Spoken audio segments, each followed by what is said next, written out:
Welcome back, guys. My name is Dimitri Sebastian. And I'm Wes Kendall. And we are back in session where your fitness and lifestyle questions are answered and bro science is put to the test. I'm very excited. I'm very excited to be back as always. It feels good. I actually need to turn the air conditioner off because I can always hear it later on. Go ahead. It's going to get nice and smoky in here. About to get warm, boys. But speaking of being too hot and burning down, I finally decided I've got my thyroid medication. I've got my running started, and the fun part about running is that you realize how heavy you are. Because I've been carrying a lot of weight, and I'm like, it's not that bad a weight. I'm carrying it pretty well, which is just like fat people talk for. I'm not going to do it. I'm like, it was super fun because I've started cutting down my carbs like a lot. Okay. But in a healthy way. I decided to do it in the salad and go right there. Oh yeah, salad and go is a lifestyle. So I decided to do it in a non-psycho way because we talked about the portion situation. And basically it's like carbs still exist in my life, but it's all wholesome, intuitive eating. That's the buzzword. But yeah, so I switched over. You know what's really good, surprisingly? Cauliflower rice. I found out it's a seasoning issue. You got to work with it. How do you get it to not be like sad? Taste smell like foot. Yes, like vinegary. Like I don't know. I like vinegary personally, but what I do is I make whatever my protein is. Like so, I'll make like seasoned fish. Take it out of the pan, and then I make the rice on top of that. That makes sense. So there should still be like if your oil's entirely dried up and all that sauce and stuff, it's like you kind of overcooked your fish. In the first place, but yeah, so you use that. You season it as appropriately. I put like a little bit of mushrooms in there or something, and it works out. Nice. And the first day of being back to the low carb life was super funny because I had like an existential crisis because I had like a terrible drive down to Tucson. Like just, it was the worst traffic I ever dealt with in my life. And I had it wasn't a panic attack or anything, but I started getting what's called an ocular migraine. And for those of you who don't know what it is, your eyes just fail. So you get I got like cracks on my left eye. That's the best way to describe it. So it's gone now. It only lasts for like 10 minutes. It's happened to me before. So that's why I didn't forget. If I had not known this before, I would like pulled over and like called the doctor or something. I don't know. So I lost like 20% of my vision in my left eye. I have no carbs in my body. Not enough. And I'm just like driving down the road singing Dixie Chicks.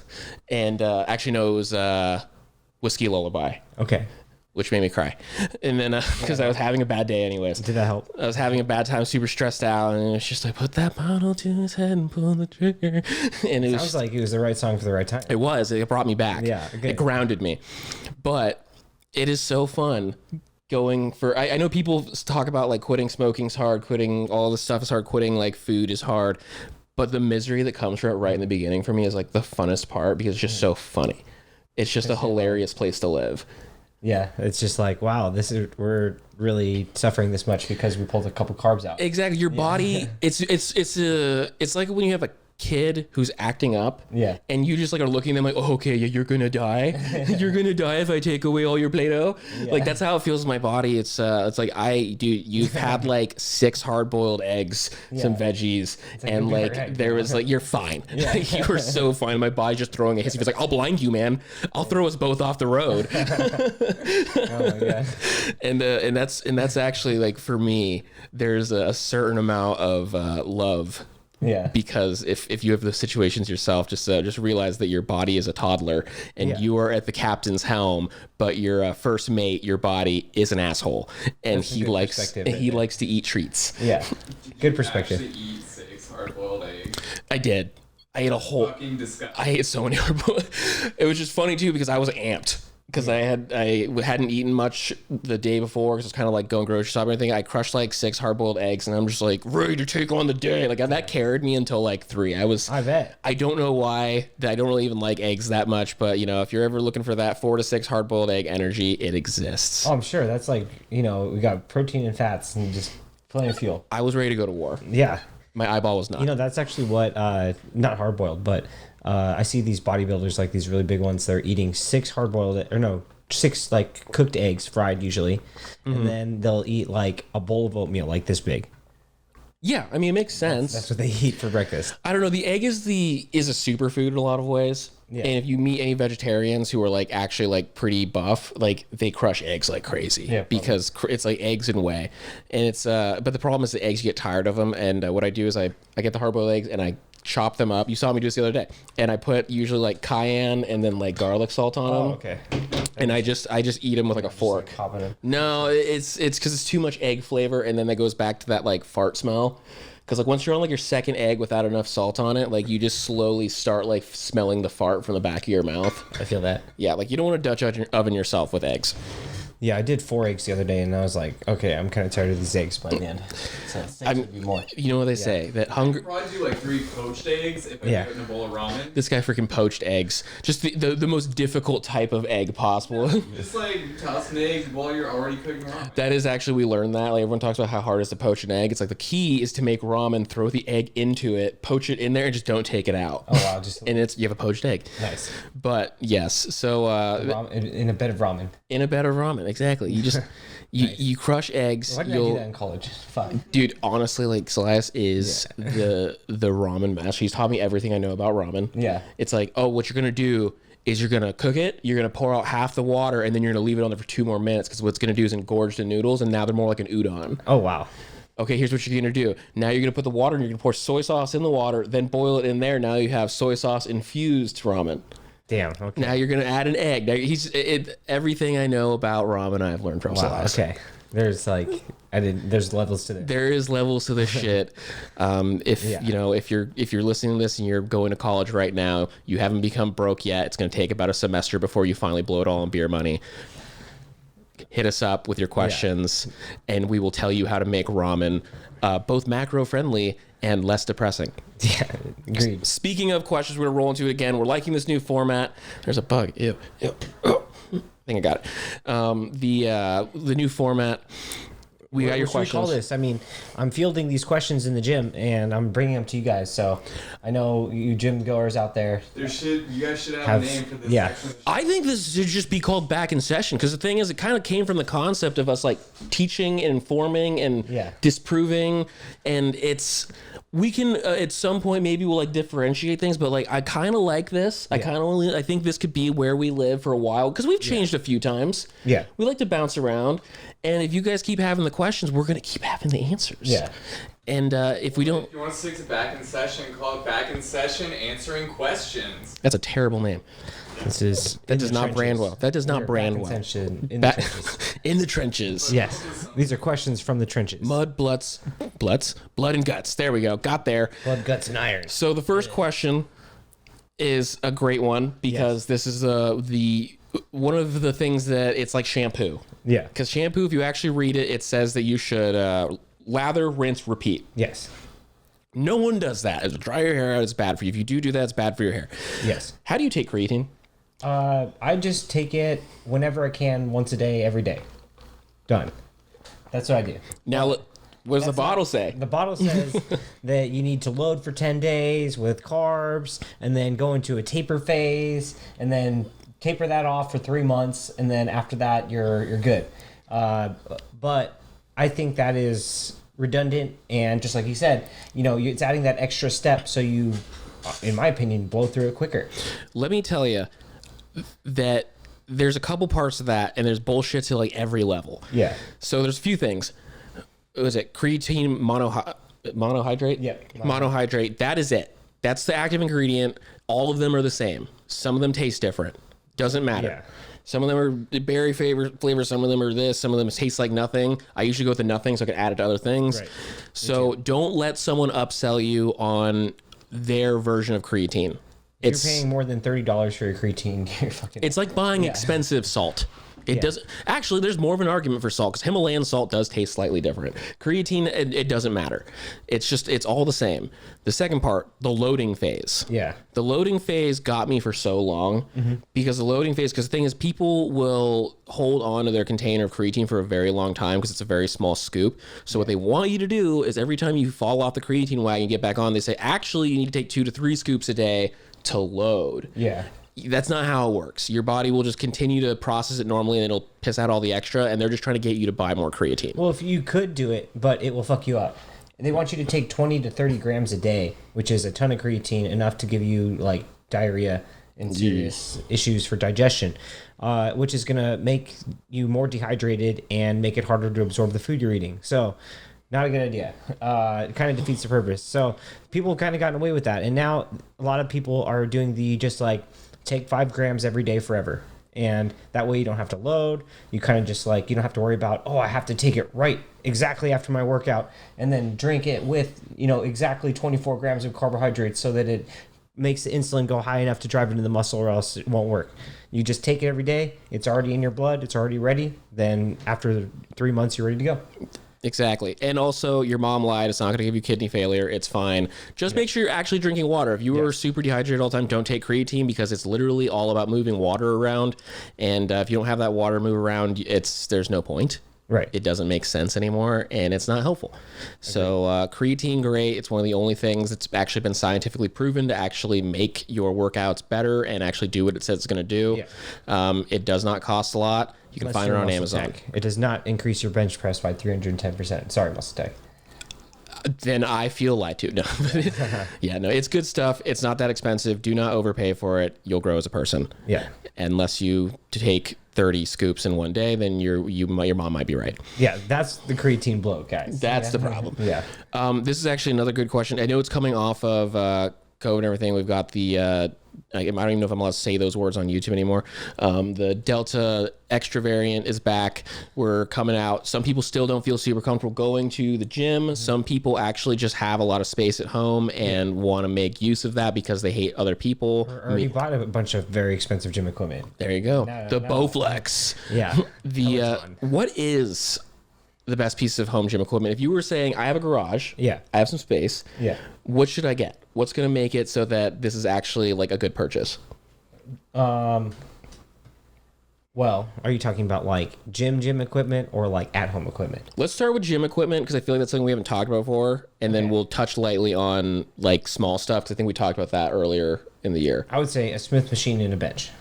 That's what I was going to say. So much with that. Yeah. Because you can move the bench into the Smith machine. You can... I mean, does it have to be a Smith machine? Can you also just use like a squat rack? I would still pick the Smith machine. Over the bench press. For like a safety reason, or for a multi-use reason? For a safety reason, because you're at home by yourself. You're gonna do the most dangerous stuff. Yeah, that's true. On your own. That's true. Because the ones I've seen that I actually think get used. By people, I know they're not like crazy, people with lots of money or like very specific on fitness stuff. They have a bench, a Smith machine typically, or a squat rack if they're crazy. And they usually have a place for deadlifts, like just like it literally you get some 2x4s or like some padding. You can buy it online, whatever.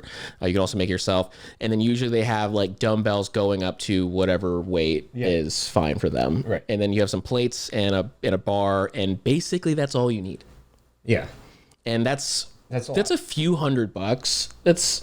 You could probably keep that under $1,000, maybe. Yeah. Am I out of my mind? Plates would probably be the most expensive part. Yeah, but you can also get those secondhand. You know how many times I've been to garage sales and they're selling 45-pound plates?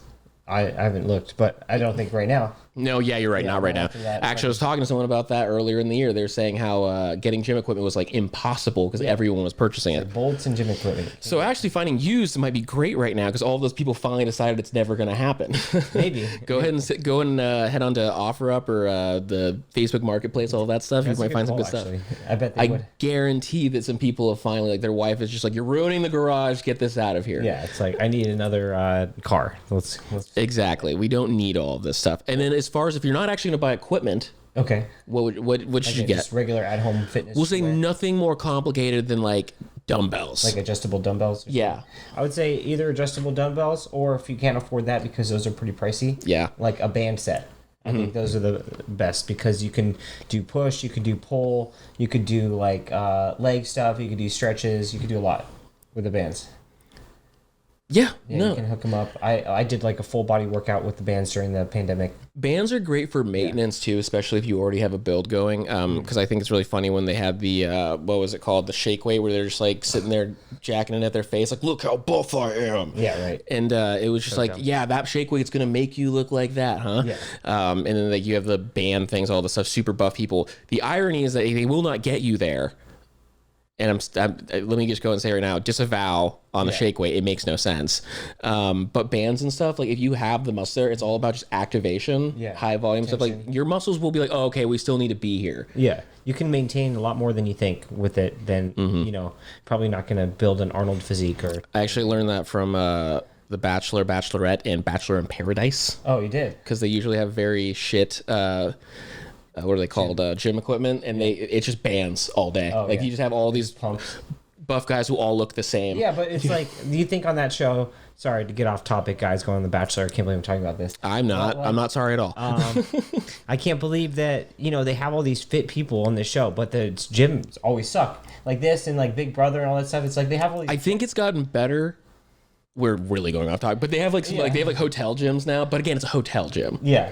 At the end of the day, and also like you're supposed to be focused on finding love, not finding gains. Okay. If you didn't get the gains for you, Big Brother. Yeah. That's another really good example of dudes who are just fucking jacked. you just curl Yeah. you just curl wee man. Yeah, and it's like they're in there for months, and it's like they're just not going to be able to work out like that. It's like, come on. I probably wouldn't sign up for a show if they're like, sorry, you can't work out for like 6 months. you'd find a way. No. You'd find a Yeah. way. Shit. In Afghanistan, I worked out more than that. I mean, that's really all there is to do, isn't Yeah. there? Well, it Drink depends. champagne Depends on your job. and eat shrimp all day. Like, Drink champagne and eat shrimp all day.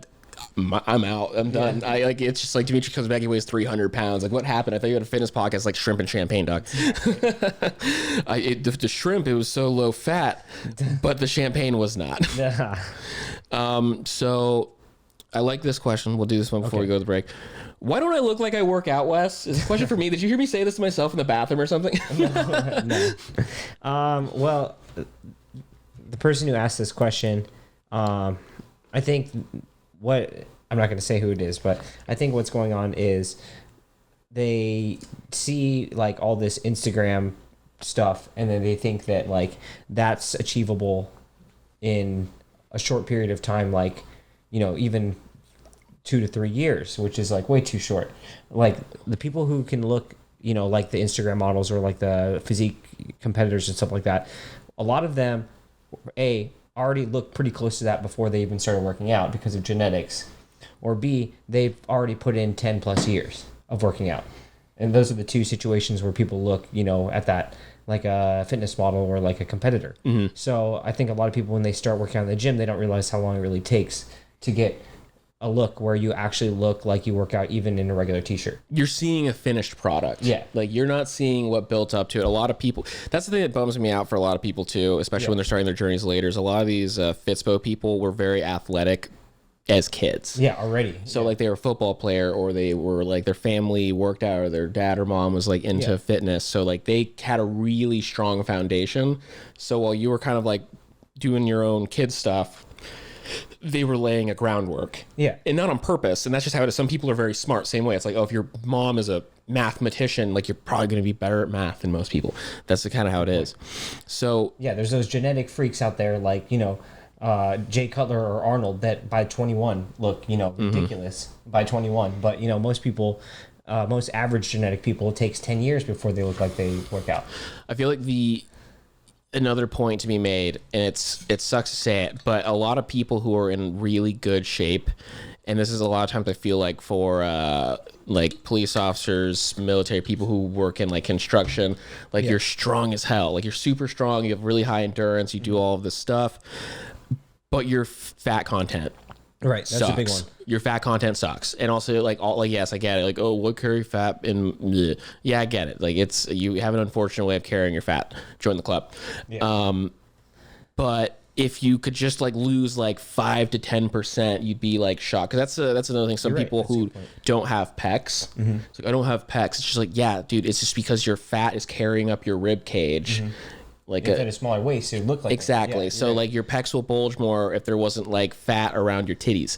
Yeah, That's like you can't get the definition out, and that just comes down to leaning out, getting smaller. Like if it was just your skeleton with muscles on top of them and the skin, then you would look insane. Right. But there's a lot of stuff in there, and you got to kind of like cut out the extra stuff that doesn't need to be there, which is the fat. Yeah, that's a big point. It's like what people say, you want to look 10 pounds bigger, lose 10 pounds of fat. That's a good point. Yeah. because then you automatically look like you have more muscle because you could see it. It's like the country boy strong. Yeah. Like country boys, they're so strong and they can ride a horse all day. Yeah, But they look corn fed, and that's because they are. It's like they look stocky and sturdy and have thick necks, and they just like they don't look very like muscular necessarily. They just look big. But they can throw a tractor because they're covered in stuff. It's also like the strongman competitions though. Yeah. Those guys aren't lean. Yeah. It's because you're protecting your body, all that stuff. It just depends on kind of like what your deal is. Right. But there's lots of people who are really fit and look and work out, and they just don't kind of look like it. Yeah. They got the dad bod. It's there, lose some fat, or just kind of realize that you're at the beginning of your journey and you shouldn't be comparing to other people. Another point, the people that are super shredded are at like their weakest, you know?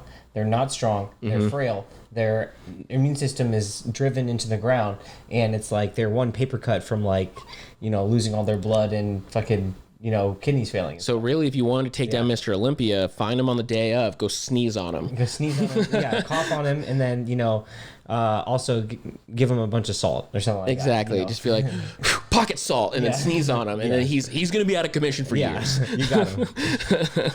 All right, we're going to go and run to a quick break, and we will pick up with the last of the questions. We'll catch you guys in a few minutes. As always, thank you for watching the show. If you're on YouTube, thank you. That's great. Pump those numbers up. If you're on the podcast, you're an OG, and we love you for that too. Yes. You can find us on YouTube at BNS_radio. You can find us at BNS_radio on Instagram, on everything. I think on this podcast, we're still back in session radio. Yes. Yeah. So we stay consistent across the board. It's good stuff. Send us your listener questions. Keep listening. Yes, thank you. The views have gone up, and we notice and we appreciate you. We do appreciate you. I'm looking at you right now. Thank you, 5-star fam. At home, sitting in your underwear, eating things you're not supposed to. Like me. I still love you, and I appreciate you. Don't feel judged. Don't look back. Don't look back. No one else is there. Just you and me. Thank you. As always, you can find us on Instagram. You can find me at Dimitri Sebastian. You can find me at WKendall_MFT. Yeah, thanks guys. We appreciate all the views and support. Yes. Okay, we back. This is a question that someone else asked, but really I should have been asking the whole time. Is how do you? I should have been. It was not from Dimitri, by the way. Just in case anyone. They asked it for me. They asked it for me. This is like someone listened and they were just like, the universe asking it for you. Wes knows the answer, and if Dimitri doesn't know the answer, that means he's refusing to ask. How do you make your hamstrings more flexible? Well, it's all connected in the posterior chain, which we kind of talked about last time. Right? I think that there's a 2-part approach that works the best from the training I've received, and that's first some type of tissue work like foam roller, massage gun, deep tissue work like massage or like cupping, scraping, something like that. Yeah. Something that's going to untie all those knots in your muscle fibers. So think of your muscle fibers as like a bunch of pieces of yarn that can get stretched out straight, and that's the full stretched length what you should be at. Now, some of those pieces of yarn, not all of them, but some of them get tied up into knots. Yeah. And unless you really massage them out, then those knots stay there even when you stretch. So first you got to do that.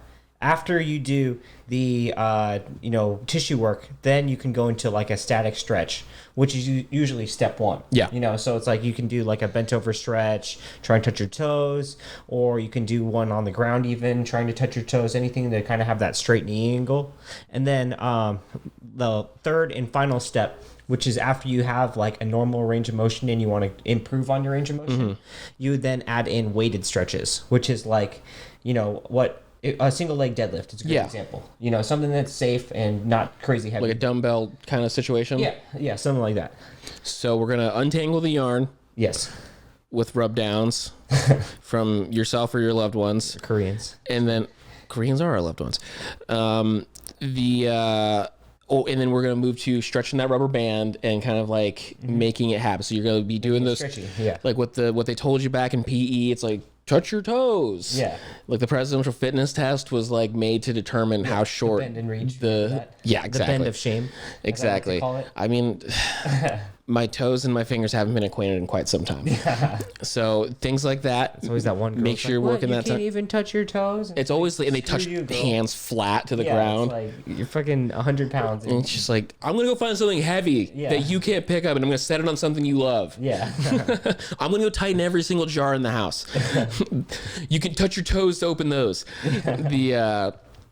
And then we're going to wrap up with, once you finally are someone who is not pathetic like me, you actually can start, instead of just using them as workouts, like a dumbbell deadlift, you can kind of like use them as static holds. And that can kind of bring you that, like, it isn't just stretch it, but it strengthens that stretch. Yes. It makes it maintainable. Yeah, you're right. Like a ninja. Ninjas. Yes, Honing the blade. You want that muscle to be like a ninja muscle. Exactly. Like, you know how like ninjas are always crouching on top of, on houses and shit? They can like kick people in the face. You think that you're allowed to be a ninja with short hamstrings? You know, you call a ninja with bad hamstrings a samurai. Garbage. Okay, so you're team ninja over team samurai. That's been. I'm team samurai, by the way. So. Yeah, well, Honor. figure out your hamstrings. Okay. And and this is obviously a question submitted by Wes. How do you train your calves? And I'm gonna go and take the It's lead not on this one. Gina, it's I'm gonna go and take the lead on this question. So what you're gonna do is Yeah, you're gonna what do you do, be Dimitri? you're gonna What do be you do? born. You're born, gonna you be exist. you're gonna be born. You're gonna walk out into Earth, and what you're gonna do is you're gonna carry a BMI that some would consider unhealthy for the majority of your life. Because I'll ask you this: I've never seen a fat man with small calves, and then you're gonna lose that weight because you've found this podcast, you found this YouTube channel, and you decide to change your life. And then once you're you're going to look down at your calves. You're gonna be like, "Thanks, Mom and Dad, Yeah. for making me a little fat." And that's how you grow big calves, according to me. You're welcome. That is a way. Now, if you'd like to give your version of the truth, I'm more than open to it. Yeah, potentially other version. Well, so if you're not born into this world with, baby heads as, bottoms of your legs, then what you have to do is like go through a lot of, work in the gym to try and get them to grow, and a lot of tears and disappointment and long hours and days and years waiting. Yeah. So it's kind of like trying to be famous. You just have to accept that you might be setting out for something that's going to lead to disappointment, but if you reach for the stars, you might land on the moon. Here's my best advice. My best advice is, if you can't have big calves, then have lean calves, because people will be like, damn, your calves are shredded, as opposed to like having big calves, and then that's like almost there. Striation, separation, it looks defined good. calves. And then, you know what, it's like, that's probably, some people may be the best that they can get, but I found that if you do a lot of work with calves where you're putting a lot of slow reps or long pauses at the stretch point of your calf, that you can see some progress. And that's all the progress I've seen has come from those two things. You know what I don't think people talk about enough is the calf of the arm, the forearm. Because as someone with shitty forearms, because my forearms suck. They do get wider. It's fine. They're strong. I can do the rolly things. But a lot of people have. Their forearms suck as one of them. Like, so you look at these guys online with their giant forearm, they're badass. And then I don't know why that's not something we shame people for. As someone who would have been shamed as a small forearm person, why did we set up on calves? I feel like this is just calves, not forearms. You're right. That's a good question. because forearms I feel like are really cool, but there's so many people who have like subpar forearms, and we just like let them go. We just let them be that way. That's a great question. Or do you think? Now here's a question for you. Do you think people with small calves also have small forearms usually? Well, as someone with big calves and shitty forearms, I'd say no. Okay. But I would say that a lot of guys with huge forearms have small calves. Okay. More common. I think that's way more common because I just don't understand, because it's as a top heavy preferring society, we're very as long as I think we're forgiving. I think it doesn't make any sense. It's like if you have everything else up top looks great. Yeah. Then it's like, yeah, it's fine. Or if you are someone who has like awesome legs and a shitty up top, then we're like, no, you are like, boo, boo, shame. You skip leg day. Shame on you, Thor. And then now we have a realm where it's all around fitness is preferred, but like everyone's just skating by. Because I mean, it's more like if you have good forearms, when you can notice if someone has good forearms. A lot of guys like to get these forearm tattoos now. No, that's when they don't have good forearms, so they get that tattoo to make their forearms look Oh better. yeah, Mr. Olympia has bad forearms, Wes, with his Who? The most recent one. Who? Bumstead? Oh no, he's not Mr. He's classic physique champion. Okay. There's only one Mr. Olympia. I'm sorry. Yes. My mistake. He's garbage now to me. I will say, as far Big as Ramy. Calves go, the Olympics just happened. Yeah. Ride a bike uphill. Oh, yeah. Yeah. Good point. Have you seen that? Did you guys see those things with the guys, That's a great point. the bikers with like the huge asses? Yeah. And all the memes were like, I'm getting a bike right now. Yeah. I saw that. Actually, That's so funny. bicycling is a great way. My calves were so never funny. better. Come on, Calves. Yeah. I rode my bike to Yeah, school good like point. every day for like 3 years straight. My calves were awesome. That might have done it. Exactly. You know, we've already said we think that the stuff that you did as a kid, those muscles respond well with training as an adult. So. Yeah, and it's like we talk about it constantly. It's like the reason your hamstring sucks, you sit all the time. The reason you suck at running is you don't run anymore. It's like adulthood is the worst way to stay in shape, and you have to be counteracting it. Becoming an adult is the quickest. That's why everyone gets fat. And I was actually learning about this in like Asian cultures. Like they're way better about as you get older, like staying mobile. Yeah. Like you always notice that you'll see like old Asian men and women like walking around parks or malls or something. Yeah, that's because true. culturally they're like, yeah, you shouldn't get sedentary. You got to keep walking. You got to keep moving. Yeah, good And whereas like as Americans, we just slowly like as we hit that point where it's like you go on a run, you're like, oh yeah, this just sucks now. I guess I'm done running. Yeah. Like no. Like that's not what you're supposed to do. If it sucks to run, like you should actually be running. You need to force it. Right. You need to force it to happen. You need to stop eating carbs. You need to have your body try and crash the car. You need to look yourself in the face, look at the man in the mirror, and say, we will die on this highway if it's for fitness. Maybe not. Maybe not. That's exactly now where we live in a world where there's need a possibilities. disclaimer for this He podcast. believes in science. I believe in magic, and that's where the boom comes from. Yes. Well, Disclaimer. disclaimer. We're not doctors or therapists or. So what we're gonna do is we're gonna draw a line right here. We're gonna like just split. We're gonna change my side. Mine's the dark side. Yeah. We should do that. It's just I'm just gonna wear a wizard hat at all times. Just like, do you believe? Bro, that'd Do be you funny. ch- That is. They're turning the frogs gay. So, as always, thank you for joining us. We love the questions. We love the format. We love having you here. We hope to answer some more for you next week. You can find us on BNS_radio on Instagram, BNS_radio on YouTube, Just Back in Session Radio on all of your podcast apps. You can find us on social media, me at Dimitri Sebastian. Yes. Thank you for the new listeners. I appreciate you and your support.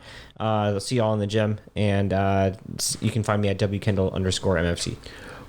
Ba-ba-ba-ba. Fa, fa, fa, fa.